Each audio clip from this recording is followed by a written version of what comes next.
지난주에 말씀을 보니까 선지자의 무덤을 꾸미고 비석을 꾸미면서 우리가 그 선지자들, 이사야, 예레미야 선지자들이 살았던 시대에 살았다면 우리는 그렇게 선지자를 핍박하거나 죽이지 않았을 것이라 라고 말하면서 선지자의 무덤을 만들고 비석을 막 꾸몄단 말이에요. 그런데 예수님은 이들을 향하여 뭐라고 말씀하셨어요? 뱀들아, 독사의 새끼들아, 너희가 이런 짓을 하는 것을 보니까 그 선지자 죽인 자들의 후손이 맞구나. 그러므로 너희 조상의 양을 채우라 라고 말씀하셨습니다. 이건요 정말 무서운 말씀이거든요. 그들의 역사와 전통을 따라 하나님의 말씀을 지킨다는 그들을 향하여 뱀들아 독사의 새끼들이라고 했으니까 어떻게 예수님이 죽임을 안 당할 수가 있느냐 이 말이죠. 제가 이 말씀을 드리면서 주기철 목사의 면직과 또는 복직에 대한 말씀을 잠시 드렸는데요. 이걸 제가 자료를 한번 찾아봤습니다. 종신신대원 박용규 교수가 이 부분을 연구를 하다가 그 당시 노예 회의록을 보니 목사 면직이 아니라 당회장 면직이라고 되어 있어서 좀 더 연구가 필요하다 그랬습니다. 그 회의록 내용은요 1939년 12월 19일 남문외교회당에서 개최된 제37회 평양노회 임시노예 회의록에서 다음과 같이 기록되어 있다. 제가 종신신대원 나왔을 때도 종신신대원의 근원을 어디에 두냐면 평양신학교에 두어요. 그럼 이 당시에 평양신학교에서 외국인 선교사로 와서 가르치고 됐기 때문에 이 평양노회가 있습니다. 그 이제 평양노회에서 주기철 목사가 평양노회 소속이 되어 있었기 때문에 제37회 그러니까 1939년 12월 19일 제3회 평양노회에서 노회회의를 했단 말이죠.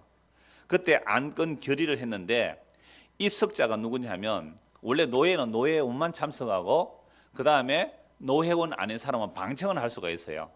그러니까 국회의원들이 국회 회의를 할 때에 방청할 수 있잖아요. 그런 것처럼 평양노회 노회원들이 모였을 때에 방청할 수 있는데 그 노회원의 입석자 이름까지 적어놨단 말이에요.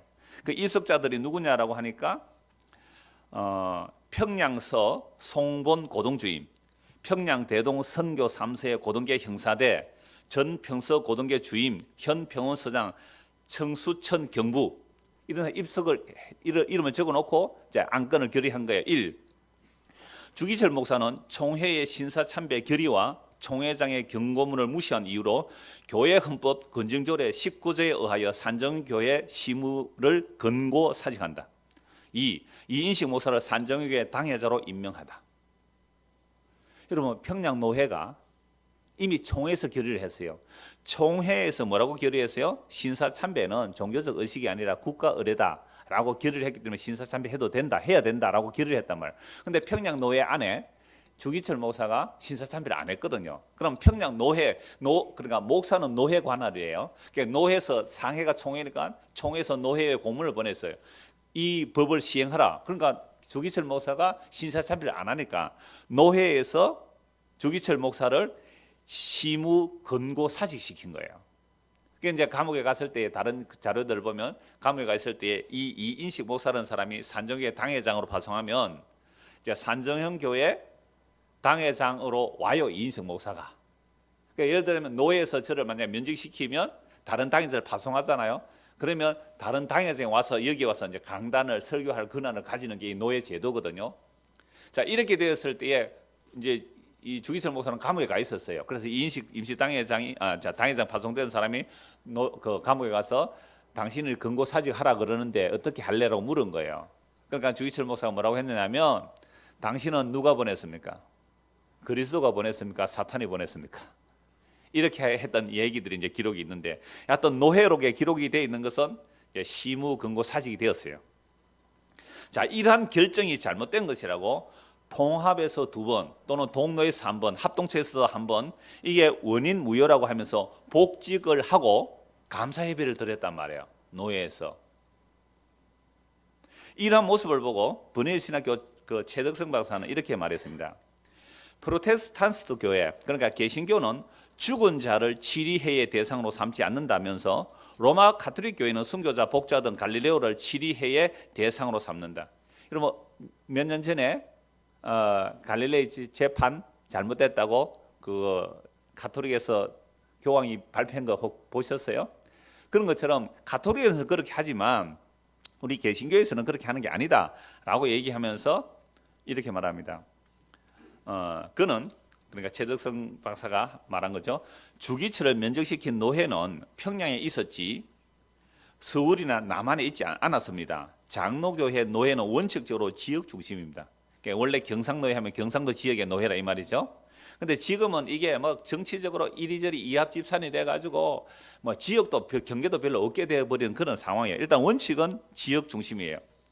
서울 또는 남한의 동평양 노회가 무엇을 근거로 이건 합동적 동평양 노회란 말이죠. 동평양 노회가 무엇을 근거로 1944년에 사라진 평양의 평양 노회를 개성할 수 있는가라면서 당시의 결의 취소는 레토릭한 의미에서 그럴 수 있다고 쳐도 수사학적으로 그렇게 말할 수 있다고 쳐도 목사의 권리를 복권하는 결정을 하면 이치에 맞지 않다고 주장했다.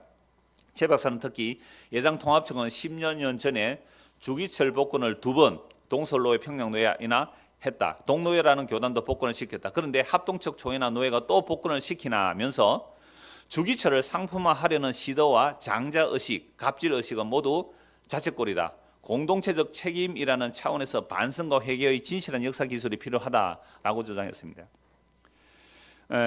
저도 이런 부분에는 이제 동의를 해요. 그러니까 지금 예수님께서 선지자들의 무덤을 만들고 비석을 꾸미면서 뭐라고 말했어요? 우리는 그 선지자 시대에 있었다면 그 선지자를 핍박하거나 죽이지 않았을 터이다 라고 말한단 말이에요. 그럼 주기철 목사가 이미 그 뭐 면직이 되었든지 당회장직이 사직되었든지 이미 1939년대에 일어난 그 일을 그 정통 평양노회는 그 지역노회인데 남한에 있는 우리가 평양노회라는 이름을 가지고 있다고 해서 그 전통을 이어받는다는 이런 의미겠죠. 그걸 복직시키고 그걸 또 감사예배를 드렸대요. 이게 우리가 회개합시다. 그 시대에 신사참배한 것 잘못했습니다. 라는 정도의 차원이라면 받아들이겠지만 이게 오히려 주기철 목사를 뭐 하고 있어요? 상품화하고 있다는 거예요. 얼마든지 이렇게 할 수 있어요. 그래서 오늘날 뭐 교단적으로 뭐 노예적으로 순교자들 사적지를 꾸며서 물론 이러한 시대에 신사참배한 사람을 총회나 또는 총회가 결의했다는 것을 우리는 다 회개해야 되죠. 그게 누구 조상들이에요? 우리 조상들이니까. 이스라엘 백성들도 죄를 고백할 때 하나님 아버지 우리의 조상들과 우리의 지은 죄를 고백합니다. 신사참배 정말 회개해야 돼요. 마땅히 회개해야 되는 거 맞잖아요. 그런데 신사참배 회개한다는 것을 어떤 특정인을 복직시키면서 감사예배를 드리므로 이건 무슨 안에 뜻이 들어있을까요? 우리는 일제강점기에 있었다면 우리는 뭐 안 했을 거다? 신사참배 안 했을 거고 혹시 신사참배한 사람이 있다 할지라도 우리는 뭐 안 했을 거다? 면직시키지 않았을 거다. 사직시키지 않았을 거다 라는 뉘앙스를 지금 면직, 복직, 감사예배를 하면서 그걸 품고 있단 말이죠. 이런 일들이 우리에게도 얼마든지 일어나죠. 그러면 신사참배, 우리 조상들이 잘못 우리가 회개해야 되고 다시는 그렇지 않도록 정말 기도해야 돼요. 그러나 신사참배 못지않는 죄가 오늘 이 시대도 그대로 하고 있어요. 죄를 짓고 있어요. 그게 무슨 죄겠어요? 여러분 신사참배만 우상숭배입니까? 골로새서 3장 5절에 보면 탐심이 우상숭배예요. 그럼 교회당에 나와서 세상에 썩어질 것들을 달라달라고 기도한 것은 탐심이며 우상숭배 아닙니까? 신사참배와 하나도 못하지 않는 우상숭배를 하고 있는데 이건 왜 죄로 지적 안 하느냐 이 말이에요. 그러니까 신사참배만이 우상숭배가 아니라 우리 안에 있는 탐심이 우상숭배라고. 우리는 모일 때마다 고백을 해야 되고 책망을 들어야 되고 주여 그렇습니다. 내가 예수님만 의지하지 않았고 세상을 의지하였군요 하고 신사참배 회개한 것보다 더 많이 더 현실적으로 우리는 탐심이 나의 우상숭배였습니다. 주여 우리 죄를 용서하시고 정말 세상의 것들을 썩어질 것들을 붙드는 것이 아니라 예수 그리스도의 십자가 그 보혈의 능력만 붙들게 하여 주시옵소서. 이것이 오늘날도 선포되어야 될 말씀 아닙니까? 그래서 지난주의 말씀이나 오늘 말씀을 보면 예수님께서 선지자의 무덤과 비석을 만들어 세우면서 우리는 그 시대에 살았다면 그렇게 하지 않았을 것이다 라고 말하는 자들에게 예수님이 하신 말씀이에요. 너희 조상의 양을 채워라. 그래서 그들의 조상의 양을 채운 그 결과가 예수님 십자가 못 박아 죽인 거죠. 그런데 예수님만 죽인 것이 아니죠. 예수 그리스도의 영이 임하고 그래서 성령이 임하여 복음을 전하는 사도들에게도 동일하게 예수님을 핍박한 그 모습이 나타나더라 이 말이죠. 그래서 예수님의 십자가를 가운데 두고 그리스도의 영이 임한 구약의 선지자들이 그 시대의 사람들에게 핍박을 받았어요. 십자가를 중심에 두고 그리스도의 영이 임한 사도들이 전한 그 복음, 또 그 복음을 전하는 자들이 역시 오늘 이 시대도 이방 나라에서 핍박을 받는 것은 지극히 당연한 거예요. 그래서 교회가 핍박을 받을 때의 순수였습니다. 그런데 교회가 핍박을 받지 않았을 때 타락했다는 거예요. 이게 교회의 역사, 2000년 역사가 증거하는 증거입니다. 그렇다면 오늘날은 교회가 왜 핍박을 안 받을까요? 오늘 교회가 왜 대한민국에서 핍박을 안 받을까요? 목사들이 이렇게 얘기해요. 나라가 없으면 교회도 없습니다. 나라가 없으면 교회도 없습니다. 이분이 정말 성경에 나타난 예수님을 믿는가요? 여러분, 하나님의 나라는 뭐가 하나님의 나라라고 그러세요? 예수님의 피로 값주고 산 자들이 하나님의 나라잖아요. 그럼 이것은 혈통적 나라의 의미가 있어요, 없어요? 없어요. 각 족속과 백성과 방언에서, 북한에서도, 일본에서도, 중국에서도, 미국에서도, 어디서든 예수님의 피로 값주고 산 자들이 뭐가 되죠? 하나님의 나라예요. 이 나라는 사람이 만들 수도 없거니와 사람이 무너뜨릴 수도 없습니다. 그런데 어떻게? 나라가 없으면 교회도 없다고 그런 말이에요. 물론 그런 교회는, 사람이 만든 교회는 나라 없으면 없어질 수 있잖아요. 예수 피로 만든, 예수님의 피로 값주고 산 교회는 무너지지 아니할 영원한 나라입니다. 세상 나라는 다 무너져요. 그래서 다니엘서의 그 환상을 본 내용이 뭐예요? 느부갓네살 왕이 환상을 본 내용이 뭡니까? 머리는 금이요, 밑은 은이요, 동, 철, 새와 철로 섞인 그 거대한 신상이 사람의 손에 의하지 않는 작은 돌에 의해서 그 발이 침을 당하여 그 우상들은 다 흔적도 없이 사라져요. 그게 바벨론, 메데 페르시아 제국, 알렉산더 제국, 로마 제국이에요. 로마 제국 때에 사람의 손에 의하지 않는 작은 돌멩이 하나가 그 발을 쳐버림으로 그것은 날아가고 그 작은 돌이 태산을 이루는 거죠. 이게 눈에 보이는 힘의 나라가 아니란 말이죠. 예수 그리스도의 피로 값주고 산 나라. 이 나라는 세상이 무너뜨릴 수도 없고 만들어낼 수도 없는 거예요. 이걸 말하면 결코 어떤 국가든 좋아하지 않을 거예요. 왜요? 교회가 국가가 어려울 때에 국가의 위기를 앞장서서 막아내고 우리나라 만세 이렇게 나와야 교회를 좋아할 거 아니에요. 그럼 불교는요, 세상이 싫다고 어디로 가버렸습니까? 산으로 갔잖아요. 그런데 우리나라에 있는 불교가 무슨 불교예요? 호국 불교예요. 호국 불교. 그래서 그걸 굉장히 높이지 않습니까? 아니, 살생을 걸마 스님들이 창칼을 들고 와서 그 임진왜란 때 전쟁을 했잖아요. 이런 식으로 종교가 국가의 권력에 아부를 하거나 국가의 권력에 힘을 보태주면 국가는 교회를 핍박 안 해요.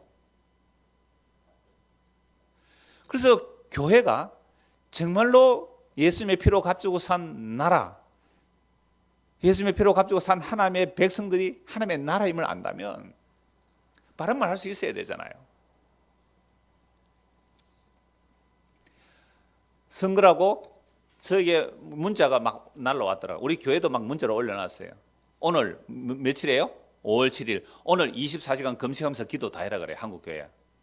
24시간, 5월 7일 24시간 동안 그런 문자 받아보신 분? 24시간 동안 한국교회 다 금식 기도해라고 문자 안 받아보셨어요? 아, 한 분 오셨구나. 아, 두 분 계시고. 여러분들은 교인도 아닌가 봅니다. 아니면 문자 보내도 뭐 기도도 안 할 사람이라고 알았던지. 24시간 금식하면서 기도하면 하나님께서 혹시 우리나라를 용서해 주실지 모르는데, 용서해 주는데, 만약 24시간 24시간 5월 7일 오늘 회개 기도 안 하면 전쟁이 난대요. 여러분, 그런 문자 보고 저는 그래요. 만약에 여러분 오늘 아침 드셨어요? 밀양서 아침 안 먹구나. 그럼 하루 종일 굶으면서 금식할 전쟁 안 일어나도록. 만약에 오늘 기도 안 해서 정말로 전쟁이 일어났다고 할지라도 나는 그 사람 말을 안 믿어요. 그게 기도 응답이래요, 자기가. 이게 성경에 없는 얘기를 하는 거예요. 대한민국을 마치 이스라엘의 언약의 나라인 것처럼 말하는 거죠. 이제는요, 국가적 차원의 나라 개념은 없습니다. 어떤 나라가 기독교 국가라는 나라는 없어요. 2000년에 십자가 이후에는, 십자가의 다 이룬 이후는 대한민국이 기독교 나라 이거 있을 수가 없는 나라예요. 미국이 기독교 그런 게 없어요. 각 족속과 백성과 나라 가운데 유대인이나 이방인이나 차별 없이 주 예수의 피로 값주고 산 백성들이 뭐예요? 하나님의 나라예요. 이 나라는 영원합니다. 이 나라는 사람이 무너뜨릴 수 없어요. 만들 수도 없고요. 이걸 믿는 사람이 예수님 아니에요? 예수 믿는 사람 아니에요? 그러면 나라가 무너지면 어떻게 해요? 전쟁이 일어나서. 우리는 죄로 인하여 무너지는 것이 마땅합니다. 그러나 하나님 나라는 망하지 않습니다. 라는 담담함, 담대함. 그게 왜 교회에서 발휘할 수 있는 힘이 안 되느냐 이 말이에요. 그러니까 국가 권력이 얼마나 교회를 만만하게 보겠어요. 예수님이 헤롯 보고 뭐라 그랬어요? 헤롯 보고 이 여우야, 이 세상 무너진다 그랬어요. 자, 이제 오늘 본문을 보십시오. 37절입니다. 예루살렘아 예루살렘아 선지자들을 죽이고 내게 파송된 자들을 돌로 치는 자여, 암탉이 그 새끼를 날개 아래 모은 같이 내가 네 자녀를 모으려 한 일이 몇 번이더냐. 그러나 너희가 원하지 아니하였도다. 자, 하나님께서 이스라엘 백성들을 부르시기 위해서 선지자들을 부지런히 보내셨습니다. 그래서 선지자를 보낸 자가 하나님이신데, 지난주에 본 말씀에 누가 보냈다 그래요? 내가 그래, 내가. 예수님이 보냈대요. 그래서 영임하여 선지자를 부지런히 보냈어요. 그래서 선지자들을 죽이고 네게 파송된 자들을 돌로 치는 자여, 암탉이 그 새끼를 날개 아래 모은 같이 내가 네 자녀를 모으려 한 일이 몇 번이냐. 그러나 너희가 원하지 않았다는 거죠. 여러분, 예수님께서 선지자들을 그렇게 부지런히 보냈는데 이스라엘 백성들이 원하지 않아요. 선지자를 돌로 치고 죽여버렸단 말이죠. 그래서 예수님께서 예루살렘을 향하여 단식하는 겁니다. 그래서 암탉이 그 새끼를 날개로 모은 같이, 원래 헬라어는 암탉이란 말이었고 그냥 새예요. 모든 새는요, 자기 새끼를 보호하기 위해서 날개 아래 모아요. 그런데 우리나라는 암탉이라는 게 훨씬 더 이미지가 선명해요. 왜냐하면 암탉이 병아리 모으는 건 많이 봤잖아요. 시골에서 큰 사람들은 암탉이 병아리 모으는 거 잘 알아요. 제가 한두 번 예를 드렸는데 젊은 사람들 잘 몰라요. 닭 안 키운 거 보면. 이 봄에, 이른 봄에 병아리가 알을 품고 부화시켜. 여러분, 알이 닭으로 되는데 알을 품고 며칠 만에 부화하는지 아세요? 우지하셨어요? 네. 우리는 실과 시간에 배웠습니다. 21일 딱 품고 있으면 병아리가 나와요. 그러면 얼마나 이쁜지 몰라요. 노란 병 안에 빽빽 그러면서 마당을 쫓아다니는데, 그럼 엄마가 막 이게 모이를, 땅을 헤집어주고 그 새끼들이 모이를 먹고 이러는데 잘 놀고 있어요. 좀 크면 막 마당에 흩어져서 놀아요. 그럼 저 혼자 집에 있을 때 마당에 앉아서 이렇게 그 마루에 앉아서 마당에 놀기는 병아리들을 보죠. 심심하잖아요. 어른도 없고. 이럴 때는 제가 휘파람을 싹 봅니다. 좀 크게 불죠. 그러면요, 이게 독수리 날개 소리처럼 들리니까 어미닭이 갑자기 긴장해요. 구구구 한다고요. 그러면 저 구석에 놀던 그 닭들이 얼마나 손살같이 엄마 날개 아래 오는지 몰라요. 오다가 막 자빠지고 그래요. 슉슉슉슉 날개 들어가요. 그래 가만히 서면요, 한참 있으면 그 날개 기스로 머리를 싹 내가 싹싹 살펴봐요. 그래 엄마가 안전하다고 보면 자, 닭을 또 풀어놓거든요. 제가 가만히 있겠어요? 한 번 더 불죠. 조금 있다가 휘바람 싹 불면요, 샥 몰려들더라고요. 저는 이 말씀을, 예수님 이 말씀 볼 때마다 그 암탉이 병아리를 모을 때 그 병아리들이 얼마나 손살같이 엄마 날개 아래 오는지를 봤단 말이에요. 그래서 하나님께서 이스라엘 백성들에게 구약에 그렇게 수많은 선지자를 보내서 암탉이 병아리를 부르듯이 내 백성아 내 백성아 우상 숭배하지 말고 오너라. 바벨론 의지하지 말고 애굽 의지하지 말고 아수르 의지하지 말고 창과 방패를 의지하지 말고 말과 병거를 의지 말고 그거 다 육체다. 오직 만군의 여호와 하나님이 그 약속 믿고 주께로 돌아오라고 그렇게 선지자들을 불러 보냈는데 아무도 안 들어오더라 이 말이죠. 마지막으로 누가 오셨어요? 예수님 오셨어요. 예수님 부르셨어요. 예루살렘아 예루살렘아 내가 너희를 부른다. 나에게로 오라. 나를 믿으라. 내 말을 들으라. 내 말을 듣는 것이 아버지 말을 듣는 것이다. 내 말을 들으라. 아무도 안 왔어요. 아무도 안 왔어요. 그래서 예수님 우시면서 말씀하시는 거예요. 예루살렘아 예루살렘아 너희가 그렇게 수많은 선지자를 보냈는데 너희가 듣지 않았구나. 그래서 너희 집은 망한다는 거죠. 38절 보라 너희 집이 황폐하여 버려진 바 되리라. 여러분 역대하 36장을 한번 보십시오. 역대하 36장.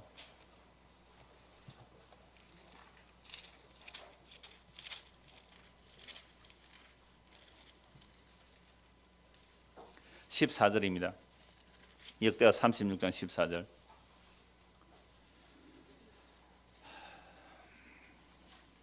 (13절부터) 볼까요? 또한 느부갓네살 왕이 그를 그의 하나님을 가리켜 맹세하게 하였으나 그가 왕을 배반하고 목을 곧게 하며 마음을 완악하게 하여 이스라엘 하나님 여호와께로 돌아오지 아니하였고, 이건 시드기야 왕입니다. 예레미야 선지자가 시드기야 왕에게 바벨론에 항복하는 것이 하나님 뜻이라고 했습니다. 그런데 시드기야 왕이 말을 안 들어요. 이게 여호와께로 돌아오지 않는 모습입니다. 14절. 모든 제사장들의 우두머리들과 백성도 크게 범죄하여 이방 모든 가정한 일을 따라서 여호와께서 예루살렘에 거룩하게 두신 그의 전을 더럽게 하였으며, 예루살렘 성전에 무엇으로 가득 채웠습니까? 우상으로 가득 채웠습니다.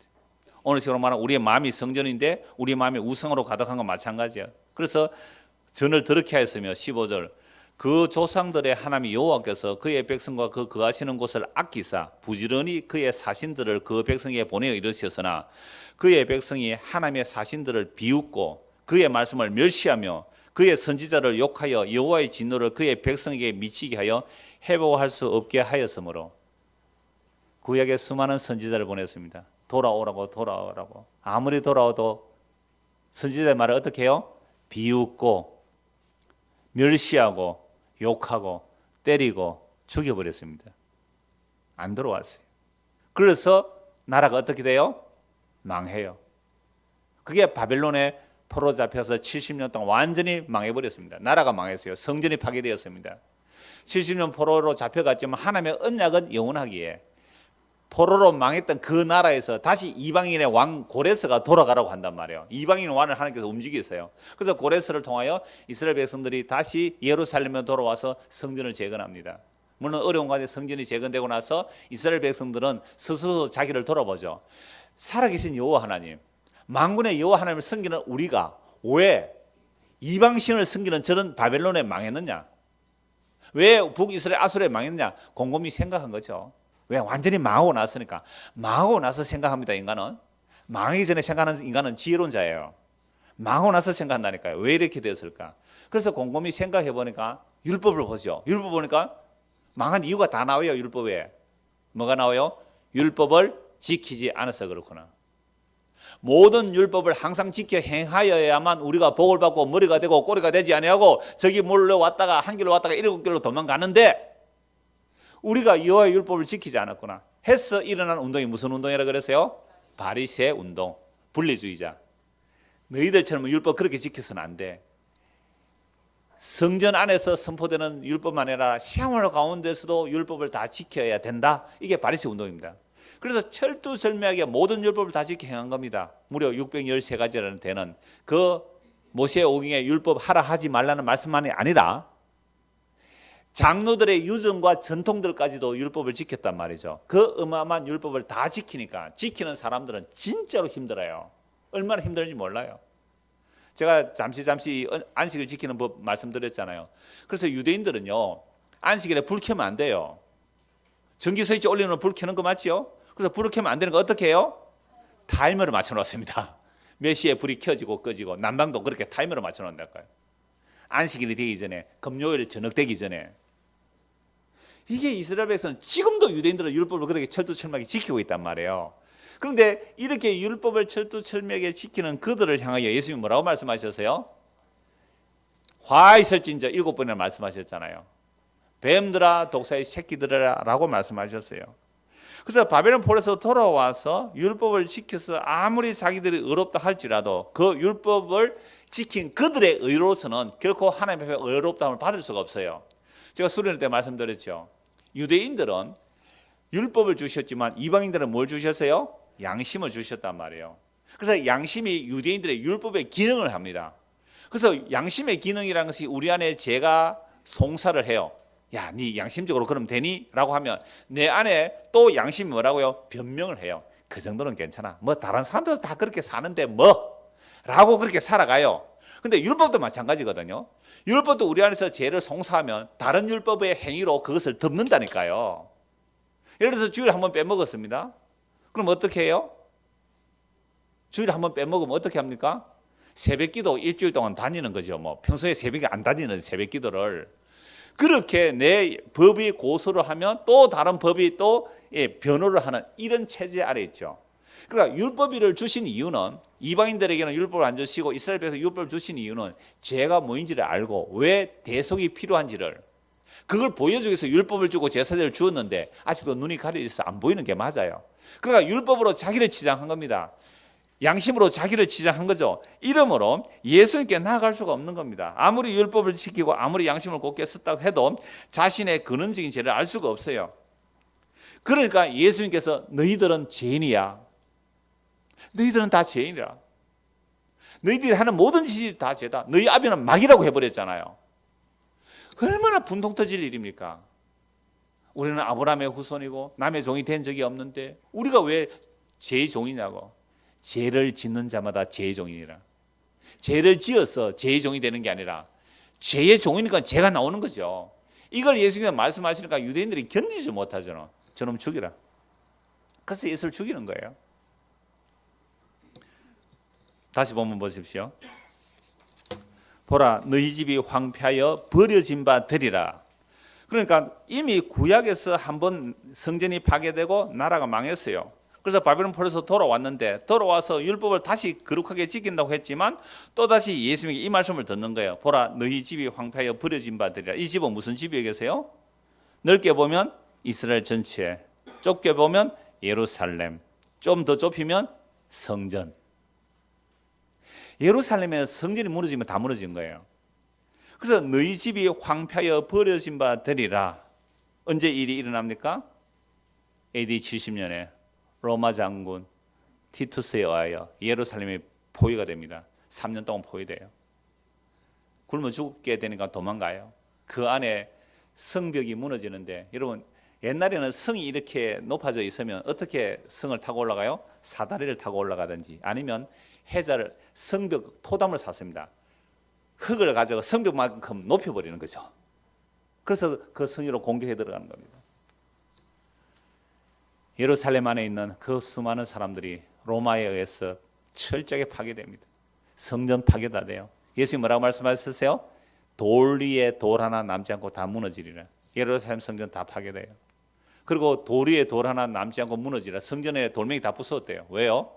성전에 엄청난 금이 오니까 그 금이 성전 돌 사이에 숨겨져 있다고 로마인들이 알고 와서 성전 다 부순 거예요. 하나님께 제사 드리는 그 성전, 그 성소와 지성소 다 부서졌어요.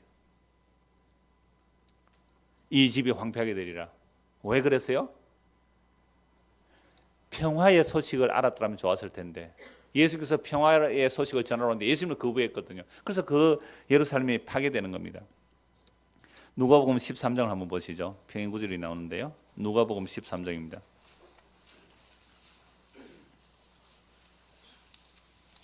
31절.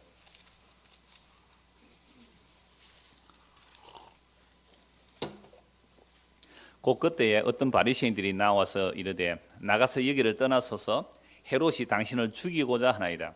여러분 바리새인들은 예수님께 호의적이에요? 호의적이 않아요? 호의적이 않아요. 그런데 왜 예수님께서 이 말을 해주는 거죠? 예루살렘 시끄럽다, 저 시골에 가라, 이런 뜻도 아마 있었을 것 같아요. 헤롯이 당신을 죽이려고 한다라고 하니까 예수님 말씀하시죠. 32절에 이르시되 너희는 가서 저 여우에게 이르되, 헤롯을 뭐라 그래요? 저 여우, 이 간사한 놈에게 이르되 오늘과 내일은 내가 귀신을 쫓아내며 병을 고치다가 제3일에는 완전하여 지리라 하라. 그러나 오늘과 내일과 모레는 내가 갈 길을 가야 하리니 선지자가 예루살렘 밖에서는 죽는 법이 없느니라. 바리새인들이 예수님께 좋은 말 하는 척 하면서 어디로 가라고요? 헤롯이 당신 죽이려 하니까 빨리 도망가시오라고 했는데 예수님 뭐라고 말씀하세요? 그 여우한테 가서 말해라. 나는 오늘과 내일 모레 내 길을 가야 한다. 예수님 가는 길이 뭐예요? 십자가 죽는 길이잖아요. 어디서 잡혀서 죽어야 돼요? 예루살렘에. 왜요? 선지자들은 예루살렘에서 다 죽임을 당했어요. 그러니까 내가 예루살렘 죽임 당해야 돼요. 그 하나님께 제사 드린다는 그 성전에서 잡혀서 죽어야 되는 거예요. 예수님이. 내가 예루살렘에서 죽어야 돼. 선지자가 예루살렘 밖에서 죽는 일이 없는 거예요.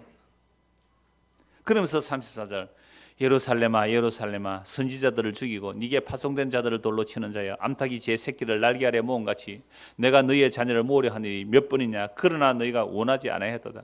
지금 예수님 눈에 보여요. 예루살렘 파괴가 눈에 보인단 말이에요. 로마에서 처참하게 무너지는 그 장면이 예수님 눈에는 보입니다. 그래서 35절 보라 너희 집이 황폐하여 버림받으리라. 내가 너희에게 이르노니 너희가 주의 이름으로 오시는 이를 찬송하리로다 할 때까지는 나를 보지 못하리라 하시니라. 마태복음 23장 39절 내가 너희에게 이르노니 이제부터 너희는 찬송하리로다 주의 이름으로 오시는 이 할 때까지 나를 보지 못하리라 하시니라. 그러나 지금 예수님께서 화 있을 진저 이 서기관과 바리새인들에 말씀하시면서 이제 이 예루살렘이 무너질 것을 말씀하셨어요. 그래서 다음 주부터 볼 마태복음 24장은 예루살렘의 멸망을 말해요. 바로 연결돼요. 예루살렘 멸망이에요. 그래서 마태복음 24장 흔히 소계시록이라고 하잖아요. 여러분 예루살렘의 멸망은 세상의 멸망입니다. 예루살렘의 멸망은 세상의 멸망이에요.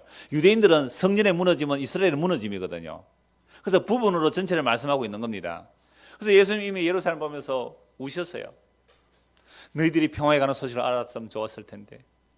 그런데 너희가 원하지 않았다. 그 수많은 선지자를 보냈지만 너희가 선지자의 말을 멸시하고 배척하고 돌로 치고 죽여버렸다.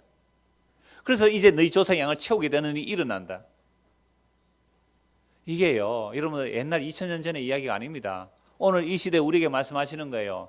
예수님의 십자가로 이미 세상 역사는 끝이 난 겁니다. 그래서 종말이에요. 종말이기 때문에 예수님께서 오늘날 교회를 보고 뭐라고 말하실까요? 어마어마하게 대글 같은 교회당에 와서 예수님 뭐라고 말씀하셨을까요? 하실까요? 오늘 우리에게 와서 뭐라고 말씀하실까요?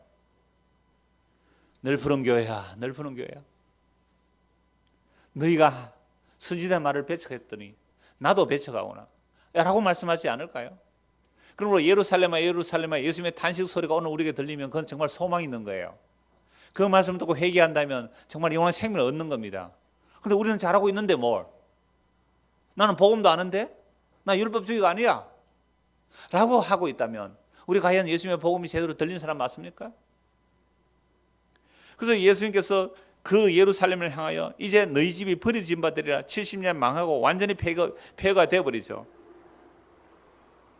그러면서 하신 말씀 39절 내가 너희에게 이르노니 이제부터는 너희는 찬송하리로다 주의 이름으로 오시는 이 할 때까지 나를 보지 못하리라. 이게 무슨 말씀이에요? 예수님께서 예루살렘 들어올 때 사람들이 뭐라고 찬송해요? 호산나. 호산나가 뭐예요? 우리를 구원하소서. 다윗의 자손이요. 다윗의 자손에 우리를 구원하소서. 여러분 유대인들은 왜 그렇게 호산나를 불렀어요? 예수님 막 기적을 해하니까 예수님이 그리스도로 봤어요. 그러니까 예루살렘에 오면 이제는 로마를 물리치고 나쁜 놈들 다 잡아 죽이고 예수님이 왕이 되셔서 정의와 공의를 실행하는, 그래서 우리를 영원히 행복하게 하는 샬롬의 나라를 만들어 줄 거야 라고 기대하고 예수님을 따라와서 또 환호했단 말이죠. 그런데 예수님께서 예루살렘 성전에 가셔서 뭐 하셨어요? 성전 뒤집어 엎죠. 장사하는 사람 다 내어 쫓으면서 내 집을 만민이 기도하는 집, 너는 도둑놈의 소굴을 만들었다고 책망하십니다. 그러고 나서 또 제자들이 성전을 자랑할 때 뭐라고 하셨어요? 이 성전을 헐라 내가 3일 만에 일으키겠다. 여러분 그들은 성전 안에 와서 제사를 드리고 성전을 꾸미면서 하나님에게 영광 돌리려 하는데 이 성전을 헐어버려 이 도둑놈의 소굴이다 그랬거든요. 어떻게 예수님 안 죽일 수 있을까요?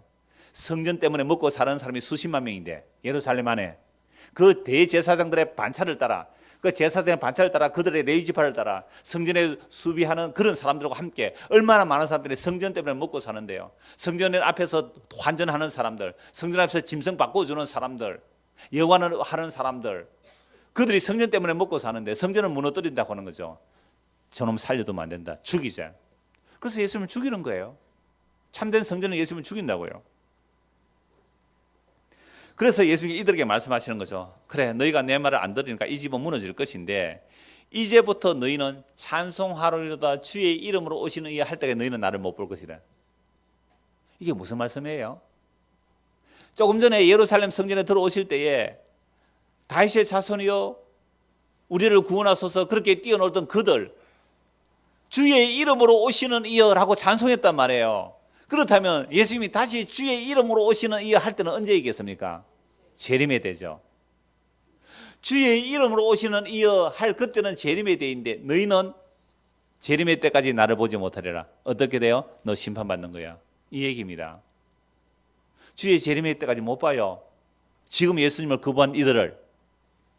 오늘 마찬가지예요. 오늘도 복음이 선포됩니다. 회개하고 예수 믿으라고 복음이 선포돼요. 근데 회개하고 예수를 안 믿으면 주님 오시는 그날에 어떻게 되겠어요? 그게 심판이에요. 그때 주님을 뵙게 되면 재림하는 그 주님을, 내가 예수를 안 믿은 채로 재림하는 그 주님을 뵙게 되면 그날이 뭐가 돼요? 심판의 날이 되는 거예요. 아까 지수님 그렇게 기도하셨잖아요. 주님 오시는 그날에 산하 날 가려다오, 바위와 날 가려다오. 그렇게 안 되기를 기도했잖아요. 그러면 그렇게 안 되려면 뭐 해요? 어떻게 해야 돼요? 지금 바로 이 자리, 이 역사의 순간에 주여, 내가 정말 죄인입니다. 내 죄 때문에 예수님이 십자가에 죽으신 거 맞아요. 내가 예수를 믿습니다. 나의 죄를 용서하시고 이런 생명을 선물로 주십시오 라고 예수를 믿는 거예요. 그렇게 예수를 믿고 정말 끝없는 사람이라면 주님 오시는 그날에 영광의 주님을 맞이할 거예요. 이 부분에 대해서 제가 성경 한 두세 곳 보고 오늘 말씀 마무리하려고 하는데요. 요한복음 16장 보십시오. 요한복음 16장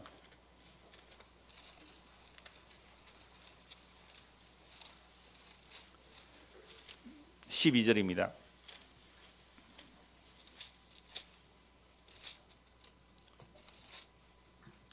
내가 아직도 너에게 이를 것이 많으나 지금은 너희가 감당하지 못하리라. 예수님께서 성령을 보내주신다고 하시고 또 내가 떠나가야 성령이 오신다라고 말씀하는데 제자들이 못 알아들어요. 그러나 진리의 성령이 오시면 그가 너희를 모든 진리 가운데로 인도하시리니 그가 스스로 말하지 않고 오직 들은 것을 말하며 장래 일을 너희에게 알리시리라. 여러분, 성령이 오시면 뭐 전쟁 난다 이런 예언 안 합니다. 예수님을 알게 하고 예수님이 들은 말을 해주고 예수님께서 말씀한 그 장래 일을 우리에게 알려주시는 거예요. 그가 내 영광을 나타내니, 성령 오시면 누구 영광 드러내요? 예수님 영광 드러냅니다. 교회 영광 드러낸 게 아니에요. 우리 영광 드러낸 게 아니에요. 예수님의 영광을 드러냅니다. 나타내리니, 예수님의 영광은 어디에 나타났어요? 십자가로 나타났죠. 내 것을 가지고 너에게 알리시겠습니다. 무릇 아버지께 있는 것은 다 내 것이라. 그러므로 내가 말하기를 그가 내 것을 가지고 너에게 알리시리라 하였노라. 수련회 때 이 말씀 드렸죠? 예수님은 누구 말만 해요? 아버지 말만 하세요. 예수님이 누구를 보내세요? 성령을 보내요. 그럼 성령은 누구 말만 해요? 예수님 말만 하는 거예요. 16절, 조금 있으면 너희가 나를 보지 못하겠고 또 조금 있으면 나를 보리라 하시니, 제자 중에서 서로 말하되 우리에게 말씀하신 바 조금 있으면 나를 보지 못하겠고 또 조금 있으면 나를 보리라 하시면 또 내가 아버지께로 가미라 하신 것이 무슨 말씀이냐 하고, 제자들이 내가 좀 있으면 간다, 너희가 못 본다 이러니까 어떻게 해요? 걱정이 된 거예요. 왜 걱정을 했을까요? 구약에서 메시아가 오면 어떻게 해주신다고요? 떠나요, 같이 있어요. 그게 무슨 말이에요? 임마누엘, 하나님이 우리와 함께 하신다. 그래서 구약의 메시아가 오면 떠나지 않고 우리와 영원히 함께 해주신다고 했잖아요. 근데 예수님이 임마누엘로 보이는데, 메시아로 보이는데 예수님이 함께 안 하시고 떠나간다고 하니까 제자들이 걱정이 된 거예요. 이게 무슨 말이지? 메시아가 분명한데, 죽은 자도 살리잖아요, 예수님께서. 메시아가 분명한데 떠나면 어떻게 되지? 걱정을 한 거예요. 그때 예수님 뭐라고 말씀하셨어요? 걱정하지 마라. 내가 너희를 고아처럼 내버려 두지 않고 내가 곧 와서 내가 너희를 영접하리라. 이거 무슨 얘기예요? 성령 보내심이에요. 오순절 성령 임하심이에요. 그래서 오순절 성령 임하시면 제자들은 예수님을 얼굴로 보지 못하지만 예수님을 본 것과 마찬가지로 기뻐해요. 이 얘기를 제자들에게는 설명을 해주세요. 너희가 조금 있으면 날 못 본다. 그런데 지금 서기관과 바리새인들을 향하여 화 있을지냐, 그들에게는 뭐라고 말씀하세요? 너희가 날 보지 못한다. 언제까지? 주님 재림하는 그날까지 너 날 못 봐. 찬송하리로다 주의 이름으로 오시는 이어 할 그때까지 너희가 날 못 볼 것이다. 그런데 만약에 그때 너희가 나를 보면 너희는 무슨 날이에요? 그 날이? 심판의 날이에요. 정말 그래요. 여러분, 구약에 그렇게 그리스도를 기다렸지만, 메시아를 기다렸지만, 메시아의 그 날이 어떤 사람에게는 구원의 날인 줄 알고 기다리는데 그 날이 심판의 날이었대요. 그래서 예수님 오니까 다 심판의 날이 되었잖아요. 다시 오실 그리스도, 그 주님을 누가 구원의 주로 맞이할까요? 자기는 교회도 열심히 다녔고 이렇게 했으니까 예수님 맞이할 줄 알았는데 그날에 가서 나는 모르겠다면 끝이잖아요. 그래서 제자들 못 알아들어요. 메시아가 떠난다는 말을 못 알아들어요. 임마누엘이 하셔야 돼. 왜 떠나야 됩니까? 라고 말하는 거예요. 나중에 성령 오고 나니까 이런 내용을 알아들어요? 못 알아들어요? 알아들어요. 또 말하되 조금 있음이라면 하신 말씀이 무슨 말씀이냐, 무엇을 말씀하시냐 알지 못하나 속으로 하니까 예수님 딱 알아들으시고 그들의 마음을 아시고, 19절, 예수께서 그 묻고자 함을 아시고 이르시되 내 말을 조금 있으면 나를 보지 못하겠고 또 조금 있으면 나를 보리라 함으로 서로 문의하느냐. 내가 진실로 진실로 너에게 이르노니 너희는 곡하고 애통하겠으나 세상은 기뻐하리라. 무슨 사건이에요? 십자가. 제자들은 고통. 왜? 우리가 그리스도가 오시면 영원히 함께 있으리라 했는데 죽어버렸잖아요. 곡하고 애통할 거예요. 세상은요? 기뻐하고 즐거워해요. 이제 눈에 가시 같은 놈 제거했다. 눈에 가시 같은 놈 제거했다. 세상은 기뻐해요. 3일천하죠. 3일천하. 3일 만에 부활하시니까. 만 3일도 안 해요. 날짜를 걸치니까. 세상 너희는 곡하고 애통하겠으나 세상은 기뻐하리라. 너희는 근심하겠으나 너희 근심이 도리어 기쁨이다. 그러니까 예수님의 죽으심을 보고 애통하며 탄식한 자들은 곧 뭐가 되고요? 기쁨이 되고, 예수의 죽음을 보고 기분 좋아하는 놈들은 뭐가 돼요? 심판이 되는 거예요. 너무 간단하죠? 얼마나 간단해요. 선지자들이 하나님의 말씀을 전했어요. 그 말씀을 농담으로 이겼어요. 롯의 사이들이 그 말씀을 비웃었어요. 그 선지자를 배척했어요. 심판이에요. 선지자들 말을 배척했으니까. 그러니까 예수님의 죽음을 보고 가슴을 치며 통곡하는 자들은 조금 있으면 너희는 기쁠 거라는 거예요. 누가 오시니까? 성령 오시니까. 주 예수를 믿어라. 그러면 성령을 선물로 받으리니 너희 마음이 기쁠 것이요. 여러분, 예수 믿고 성령의 마음이요 기뻐요. 뭐 때문에요? 내 죄가 사함을 받았기에, 내 죄가 영원히 용서받았기에. 그래서 기쁜 거예요. 여자가 해산하게 되면 그 때가 이르렀으므로 근심하나 아기를 낳으면 세상에 사람 난 기쁨으로 말미암아 그 고통을 다시 기억하지 아니하느니라. 배지인 씨, 아기 하나 더 낳을 거예요? 그만 낳을 거예요? 아직 모르겠어요? 제크는 아기 하나 더 가질 거예요? 하나 더 그만할, 하나만? 둘을, 갑자기 셋, 넷 막 늘어났대, 지금. 자기가 배가 안 아파봤거든. 여자는 옛날에, 요즘은 어술이라도 좋지만 옛날에 여자들이 아이를 낳아가면요, 신발을 신고 가면서 이 신발을 다시 내가 신을 수 있을지 하고 방에 들어갔대요, 아기 낳으러. 그러니까 옛날에는 아이를 낳을 때에 목숨을 걸고 아이를 낳아요, 사실은. 내일이 어버이날인데 우리 부모들이, 우리 엄마들이 다 목숨 걸고 낳은 사람들입니다. 목숨 걸고 낳았다니까요. 그런데 그 고통이, 아이를 낳고 나면 그 고통과 염려가 뭐예요? 아이 낳은 것 때문에 잊어버리니까 둘째도 낳은 거예요, 지금. 셋째도 낳고 그러잖아요. 이것처럼 예수님의 십자가를 통하여 슬픔과 고통, 죽음 같은 그 고통, 그 애통하는 자들에게는요, 뭐가 되고요? 기쁨이 되고. 아이를 해산하는 그 고통이 없으면 그 사람은 진리가 그 안에 안 들어온 거예요. 남자도 똑같은 거예요. 진리가, 예수의 그 진리가 우리 안에 잉태되어야 돼요. 이게 말씀을 듣는 거예요. 말씀들은 우리 안에 그 진리의 말씀, 진리의 씨앗이 우리 안에 잉태되는 거예요. 해산의 고통이 나와야 돼요. 그게 진리를, 아이를, 이 진리의 복음을 말하는 거잖아요. 그러면 그 진리가 우리에게 들어오기까지는 정말 탄식하고 근심하고 고통하나, 그 진리가 대신 그리스도가 우리 안에 사람으로 못 들어오니까 영으로 들어오시잖아요. 그 영으로 들어온 것이 내 말이 영이라 그랬어요. 그 복음이 우리 안에 쑥 들어오게 되면 뭐예요? 이제는 기뻐요. 그래서 성령 임한 자들이 얼마나 기뻤던지, 내일 네 죽는다는데 사형한다 그러는 사형에 처한다는데 베드로는 감옥에서 뭐 했어요? 쿨쿨 누워 잤다니까요. 이게 성령 임하여 주는 기쁨이에요. 세상에 알지 못하는 기쁨이에요. 바울과 실라는 얻어 터지고 감옥에 쇠사슬로 묶여 있을 때에 그 감옥에서 주님을 찬송했어요. 기뻐 찬송했어요. 이게 세상이 감당치 못할 예수 믿음으로 오는 그 기쁨이에요.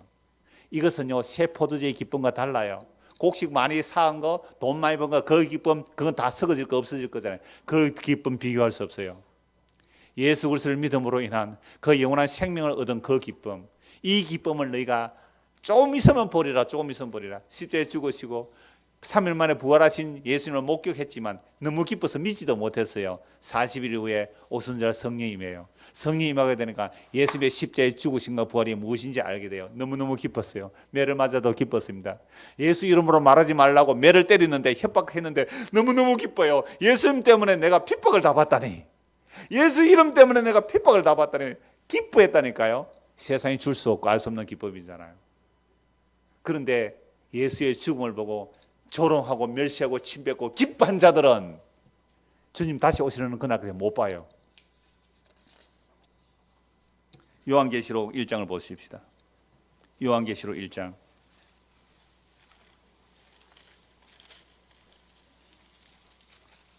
4절입니다.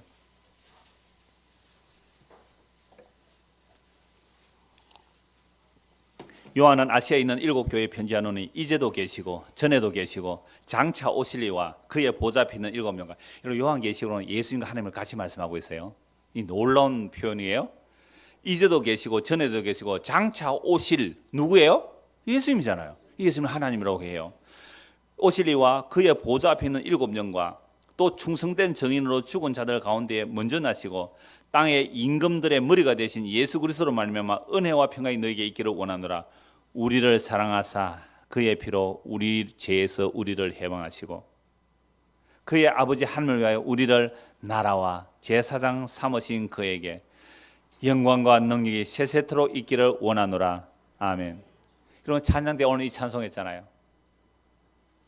찬양대가 정말로 이 말씀이 가사가 이 말씀이 살아서 내 마음에 역사했다면 일찍 주임당 어르신 찬양할 때는 우리는 눈물로 감격을 찬송할 수 있는 거예요. 뭐 눈물 안 해도 머쓱하는 거 아닙니다만은 그 사람의 힘으로 되는 것도 아니죠. 적어도 여러분 찬송하는 그 말씀이 가사가 여러분 마음에 박혀있기 때문에 오늘 이 말씀을 읽을 때에 여러분의 마음에 진짜 기쁨과 감사와 감격이 있어야 돼요. 세상에 모든 족속과 방과 백성과 우리 당군 섬기는 이런 자들을 그 피로 사서 하나님이 사람이 되셔서 하나님의 피로 우리를 사서 우리를 하나님의 나라 삼으셨대요. 제사장 삼으셨대요. 무너지지 않을 나라, 영원한 나라, 그 생명 나라가 우리 안에 들어왔단 말이죠. 그러므로 볼지어다 그가 구름을 타고 오시리라. 이제 예수님 십자가 이후로는 시간 개념 별 의미 없다 그랬어요. 이미 약속이 이루어졌으니까. 그래서 볼지어다 그가 구름을 타고 오시리라. 각 사람의 눈이 그를 보겠고 그를 찌른 자들도 볼 것이요. 예수 찔러 죽인 자들도 볼 거란 말이에요. 땅에 있는 모든 족속이 그로 말미암아 말이라 애곡하리니 그러하리라. 아멘. 마태복음 23장에서 지금 예수를 배척한 그들이 주의 이름으로 오시는 이여 할 때까지 너희가 나를 보지 못하리라 한 그들이 보게 될 날이 언제예요? 이 날이에요. 이 날. 주님 오시는 그날이에요. 그러면 이때 주님의 재림을 목격하는 자들은 뭐가 되는 거죠? 심판이에요. 그러면 오늘 이 시간에 주님 재림하시면 어떤 일이 일어날까요? 오늘 이 시간에 주님 재림하시면 어떤 일이 일어날까요? 죽은 자들이 순서상으로는 죽은 자들이 먼저 일어나요. 죽은 자들이 먼저 일어나고 그리스도 안에서 죽은 자는 생명의 부활로, 그리스도 밖에 죽은 자는 심판의 부활로 나오게 될 거예요. 살아있는 우리는 어떻게 될까요? 홀연히 다 변화해요. 변화하는데 두 종류예요. 하나는 우리 안에 예수 그리스도의 생명이 있는 사람이라면 아멘 주 예수여 내가 주님을 기다렸나이다. 주님의 그 영광스러운 모습으로 변화하여 주와 함께 영원히 거하게 될 것입니다. 그러나 예수 웃기네. 돈이 최고지 무슨 예수가 최고야. 너 예수 보이나? 예수를 조롱하고 예수를 핍박하고 예수의 말을 멸시한 그들은요, 세상에 전에 우리 옆집에 그렇게 고생하던 그 집에 자기는 떵떵거리며 부잣집에 잘 먹고 잘 살았어요. 근데 옆집에는 정말 쓰러져가는 그런 운막하던 집에 살면서도 찬송이 나오던 그 집. 나는 그런 예수 믿느니 나는 안 믿겠다. 네가 가는 그런 천국 나 원하지 않아. 그렇게 가난하게 사는 너희가 가는 천국 뻔하겠네. 뻔하겠어. 나 봐. 예수 안 믿어. 이렇게 잘 먹고 잘 살았잖아 라고 조롱하면서 살았던 그 부자처럼 살았던 나사로처럼 사는 사람을 조롱했던 그 부자 같은 자가 주님 오시는 그날 어떻게 된다고요? 산이야 날 가려다오 바위야 날 가려다오. 주님의 그 말씀이 진짜였군요 하고 지옥 가는 거 아니에요. 여러분 성경 말씀이 사실이에요. 이게 사실을 안 믿어진다면 그건 교회 다니도 허사예요. 교회 뭘로 와요? 이거 안 믿는데. 정말 우리 주님의 약속의 말씀이 구약에 그대로 일어났잖아요. 선지자를 핍박한 그들이 예수님 오시는 그날에 예수도 핍박함으로 그 나라가 멸망했어요. AD 70년에 다시 오실 거예요. 이제는요 완전히 이 나라는 다 멸망해요. 그런데 하나님의 나라, 그 피로 사신 그 나라의 백성들은 영원한 거죠. 그래서 그 피로 사신 자들은 그 마음에 기쁨이 있어요. 성령이 임하니까 자기 죄가 뭔지 알고 예수 믿지 않는 것이 죄인 줄 알고 회개하고 예수를 믿게 돼요. 그러니까 제3의 기쁨이 있어요. 이들은 주님의 오심을 기다립니다.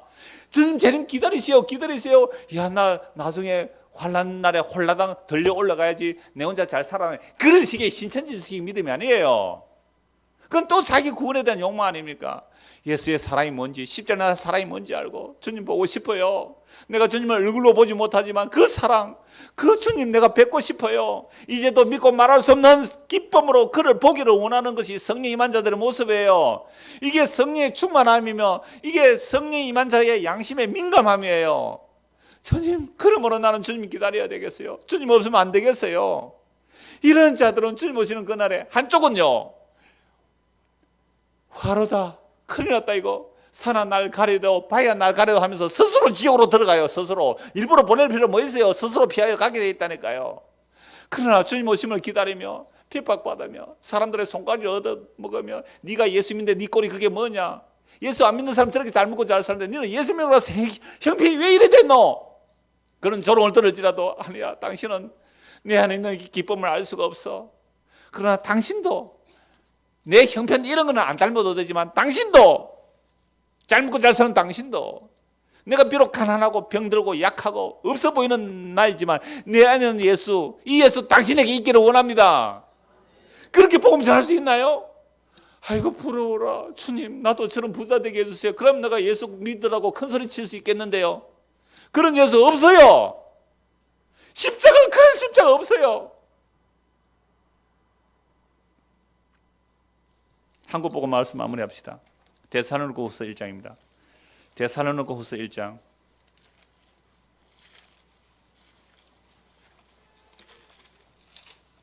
데살로니가후서 1장입니다. 3절부터 보죠. 형제들아, 우리가 너희를 위하여 항상 하나님께 감사할지니 이것이 당연하면 너희의 믿음이 더욱 자라고 너희가 다 각기 서로 사랑함에 풍성함. 이런 믿음이 자란다는 것은요, 사랑이 풍성해져요. 오늘 체크가 왔는데요, 제가 영어 통역이 시원찮아요. 글을 읽긴 할 때 잘 못 알아들어요. 허거를 하더 허거를. 저 우리 흔히 말하는 그 미국 코 큰 사람들이 와가지고 뭐 동양 코 작은 사람하고 허거를 했다니까. 와서 허거를 했어요. 각기 사람이 풍성함이니 그러므로 너희가 견디고 있는 모든 박해와 환난 중에서 너희 인내와 믿음으로 말미암아, 성도는요 구약이나 신약이나 이런 박해가 와요. 예수 믿는 이 꼴이 뭐 그러냐, 요거도 먹을 거예요. 인내와 믿음으로 말미암아 하나님의 여러 교회에서 우리가 친히 자랑하노라. 이는 하나님의 공의로운 심판의 표요 너희로 하여금 하나님 나라에 합당한 자로 이름을 받게 하려 함이니 그 나라를 위하여 너희가 또한 고난을 받느니라. 너희로 환난을 받게 하는 자들에게는 환난으로 갚으시고 환난을 받는 너희에게는 우리와 함께 안식으로 갚으시는 것이 하나님의 공이시니 주 예수께서 자기의 능력의 천사들과 함께 하늘로부터 불꽃 가운데 나타나실 때에 하나님을 모르는 자들과 우리 주 예수의 복음에 복종하지 않는 자들에게 형벌을 내리시리니 이런 자들은 주의 얼굴과 그 힘의 영광을 떠나 영원한 멸망의 형벌을 받으리니. 이 말씀이 정말로 믿어지십니까? 이 말씀이 정말로 믿어지신다면 우리가 내 형편이 어떠하든지 내 형편이 어떠하든지 거짓 나사로처럼 산다 할지라도 이 말씀이 정말로 믿어진다면 나는 찬송할 수 있는 거예요. 교회 다니는 사람이 이 말씀을 안 믿어요. 교회 다닌다는 사람이 이 말씀을 안 믿어요. 진짜로 안 믿어요. 그래서 만들어진 신이라는 그 책을 저자가 예수 안 믿는 사람이거든요. 만들어진, 영국에 있어요. 도킨슨이라는 사람이 만들어진 신. 그 사람이 뭐라고 했는지 아세요? 나 예수 믿는 사람들 보니까 가짜다. 왜? 그렇게 죽음에 벌벌 떠느냐? 그렇게 죽기를 싫어하느냐? 그러니까 너희들 천국은 전부 가짜다. 하나님이 없으니까 이러면 만들어 사세요. 영국의 시내버스에서 광고를 붙여놨어요. 영국의 시내버스에 광고를 신은 없다. 그러니까 이러면 편한 대로 사세요. 그게 누구 보고 그래요? 예수 믿는 우리 보고 너 가짜라는 거죠. 보세요. 10절. 그날에 지금 예수님을 핍박하고 조롱하고 안 믿는 그들은요, 주님 오신 그날에 그 얼굴의 영광에 떠나 영원한 멸망을 받으러 스스로 들어가야 돼요. 그날에 그가 강림하사 그의 성도들에게서 뭘 받으시고요? 영광을 받으시고 모든 믿는 자들에게서 놀랍게 이김을 얻으시리니 이는 우리의 증거가 너에게 믿어졌습니다. 우리가 전한 이 복음을 너희가 믿었다 이 말이죠. 복음 읽고 나니까 데살로니가 교인들 얼마나 핍박받았는지 몰라요. 그 가운데 주의 인내와 그 주님의 약속에 대한 소망으로 기뻐하며 견디는 거예요. 이러므로 우리도 항상 너희를 위해 기도하면 우리 하나님이 너희를 그 부르심이 합당한 자로 여기시고 모든 선을 기쁨과 믿음의 역사를 능력으로 이루게 하시고 우리 하나님과 주 예수 그리스도의 은혜대로 우리 주 예수의 이름이 너희 가운데서 영광을 받으시고 너희도 그 안에서 영광을 받게 하려 함이라. 이 은혜가 저와 여러분의 임하기를 간절히 소원합니다. 기도하겠습니다. 하나님 아버지, 예루살렘이 예수님을 배척함으로 심판을 받았습니다. 오늘도 복음은 계속해서 선포되고 있습니다. 이 복음의 말씀을 우리가 받아들일 수 있다면 이것은 천하가 없어져도 사라지지 않는 영원한 생명의 복음이오니 이 복음이 우리 안에 성령의 역사로 마음에 새겨지게 하시고 그래야 세상이 줄 수 없는 알 수도 없는 그 평안과 기쁨을 맛보며 누릴 수 있는 성도가 되도록 주께서 은혜를 베풀어 주시옵소서. 그래요 주님, 우리 주님 다시 오시는 그날에 아멘. 주 예수여 내가 기다렸나이다 사모했나이다 이렇게 하여 주의 영광에 참여하는 자가 되게 하시고 우리 가운데 한 사람도 그 얼굴의 영광을 떠나서 스스로 멸망의 길을 가지 않도록 지금 이 시간 여기서 회개하고 예수님을 믿을 수 있도록 은혜를 베풀어 주시옵소서. 예수 그리스도 이름 받들어 기도드리옵나이다. 아멘.